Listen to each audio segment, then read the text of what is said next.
হে এভৰিৱান, মোৰ নাম নাৰ্জি হয় আৰু মই থাকোঁ গুৱাহাটীত। একচুৱেলি মই আজি আপোনালোকক এই যে চিৰিটো দেখাইছোঁ বা স্কুটি থ'ব পৰাকৈ যে জেগাকণ দেখাই আছোঁ, এই জেগাকণ একচুৱেলি আগতে এনেকুৱা নাছিলে। আগতে আপোনাৰ বহুত গছ আৰু মানে বহুত প্ৰব্লেমেটিক আছিলে। আমি বহুত বছৰটো বহুত কষ্টৰে মানে খোজকাঢ়িছিলোঁ।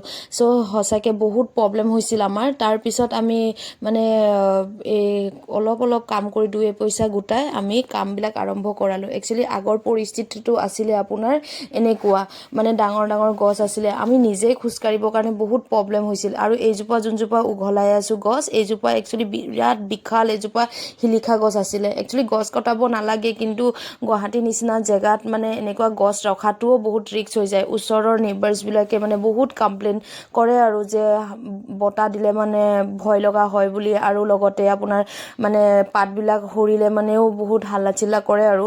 চ' সেইটোৰ কাৰণে কাটিব লগা হ'ল। আৰু আমাৰো খোজকাঢ়িবৰ কাৰণে বহুত প্ৰব্লেম হয়। বৰষুণ বতৰতো খোজকাঢ়িবৰ কাৰণে বহুত প্ৰব্লেম হয়। বাচ্ছা মানে পৰি কেনে হাত ভৰি ভঙাৰ চান্স থাকে। তো সেইটোৰ কাৰণে গছজোপা উঘলাই দিয়া হ'ল। আৰু গাঁৱত হ'লে মানে এইটো পৰিৱেশত আপোনাৰ কি নাকাটিলেও একো প্ৰব্লেম নাই, কাৰণ গাঁৱত বহুত ডাঙৰ ডাঙৰ বাৰী ঘৰ থাকে। কিন্তু গুৱাহাটীততো নোৱাৰি ন, ইমান সৰু জেগা। আৰু ফাইনেলি মিস্ত্ৰী লগাই জেগাকণ মানে এনেকুৱাকৈ বনাই দিয়া হ'ল। আৰু সঁচাকৈ এতিয়া সুবিধাজনকভাৱে আমাৰ বাচ্ছা আমি সকলোৱে অহা যোৱা কৰোঁ। কৰ্মৰ ফল যে মিঠা, এয়াই প্ৰমাণ।